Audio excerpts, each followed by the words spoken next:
स्वागत है आपका इंडिया न्यूज राजस्थान में। मैं हूं आपके साथ संगीता द्वंशी। बुलेटिन की शुरुआत करेंगे बड़ी खबर के साथ। बड़ी जानकारी आप तक पहुंचा दें दौसा से, जहां पर फूड पॉइजनिंग के चलते 100 लोग बीमार हो गए हैं और इन लोगों को अलग अलग अस्पतालों में भर्ती कराया गया है। शादी में भोज के बाद लोगों की तबीयत बिगड़ने लगी, जिसके बाद फूड पॉइजनिंग का मामला सामने आया। मेडिकल टीम गांव में पहुंची। जांच के बाद लोगों को फूड पॉइजनिंग के बारे में आगाह किया गया। बीमार लोगों को अब अस्पताल पहुंचाया गया है। शिकराय के मुरलीपुर गांव की ये पूरी घटना सामने आ रही है, जहां पर फूड पॉइजनिंग के कारण 100 से ज्यादा लोग बीमार हो गए हैं।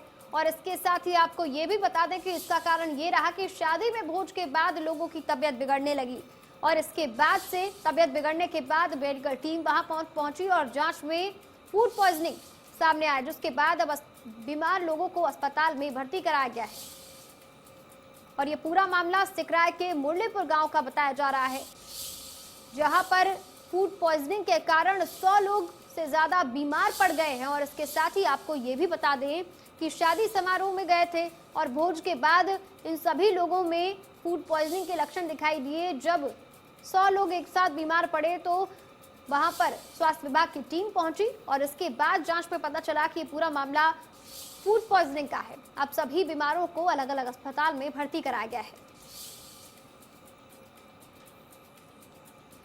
मुरलीपुर गांव में एक शादी समारोह में सामूहिक भोज का आयोजन हुआ है, जिसके अंतर्गत 60 से 70 लोगों के उल्टी दस्त की शिकायत हमको कल प्राप्त हुई थी।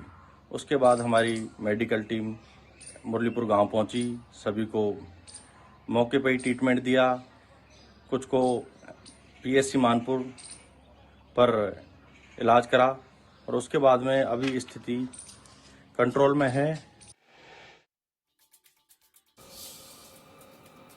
तो वही बड़ी जानकारी साझा कर रहे हैं आपसे दौसा से, जहां पर एक शादी समारोह में सामूहिक भोज का आयोजन किया गया था और उसी दौरान 100 लोग बीमार पड़ गए फूड पॉइजनिंग के कारण, जिसके बाद आसपास के इलाके में हड़कंप मच गया है अब।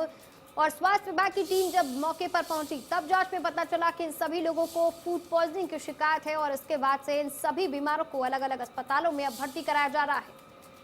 बड़ी जानकारी लगातार दौसा से बनी हुई है आपकी टीवी स्क्रीन पर, जहां पर बड़ा मामला सामने आया है। 100 से ज्यादा लोग फूड पॉइजनिंग के चलते बीमार पड़ गए हैं। तो इसी खबर पर तमाम जानकारी के लिए हमारे साथ हमारे सहयोगी प्रिंस जुड़ चुके हैं, उनका रुख कर लेते हैं। प्रिंस, जिस तरीके से ये पूरा मामला सामने आया है और उसमें संख्या अभी तक 100 निकलकर सामने आ रही है, क्या ये संख्या आगे चलकर बढ़ सकती है? जी, मैं आपको बता दूं, 2 दिन पूर्व एक सिकराई उपखंड के मुरलीपुर गांव में एक शादी समारोह का आयोजन हुआ था। उसमें सभी ग्रामीण खाना खाया था। उसके बाद एक दिन बाद 2 दिन बाद लगातार जब से खाना खाया था उसके बाद से लोगों की तबीयत बिगड़ना शुरू हो गई। वहीं जो ग्रामीण थे उनकी संख्या लगभग 100 के आसपास बताई जा रही है कि 30 से 40 लोग अपने स्तर पर दौसा, बांदीकुई, मानपुर, सिकराई अस्पतालों में खुद के स्तर से उपचार लेकर स्वस्थ हो गए। वहीं कल जैसे ही मेडिकल विभाग को 2 दिन बाद सूचना दी गई सरपंच के द्वारा, तो मेडिकल टीम सिकराई की CMHO अमित मीणा के नेतृत्व में गांव में टीम ने जाकर सर्वे किया। उसमें 60 से 70 लोगों का घर पे उपचार किया गया।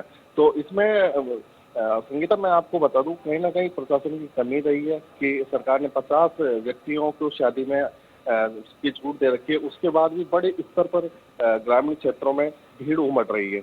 वहीं जो अब वर्तमान में स्थिति है वो CMHO से हमारी बात हुई है, उन्होंने ये बताया कि अभी स्थिति कंट्रोल में है। वहीं आंकड़ों की बात की जाए तो लगभग 90 से 100 व्यक्तियों के फूड पॉइजनिंग के शिकार होना पाया गया है। जी प्रिंस, इसी बीच एक और बड़ा सवाल आपसे ये भी जानना चाहेंगे कि वर्तमान स्थिति क्या कहती है? ये जो लोग बीमार हैं, क्या इनकी स्थिति सामान्य है या फिर गंभीर है?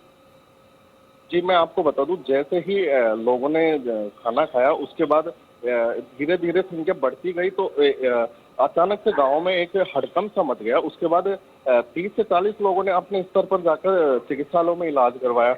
वहीं जो बाकी के लोग थे 60 से 70, उनके इंजेक्शन ड्रिप चिकित्सा विभाग की टीम देर रात तक गांव में जमा थी और वहीं उनके घर पे ही ड्रिप इंजेक्शन लगा के उपचार किया जा रहा था। वहीं अभी की बात की जाए संगीता, तो अभी लगभग स्थिति सामान्य बनी हुई है। जी प्रिंस, बहुत बहुत शुक्रिया इस तमाम जानकारी के लिए। आपसे और भी तमाम अपडेट लेते रहेंगे।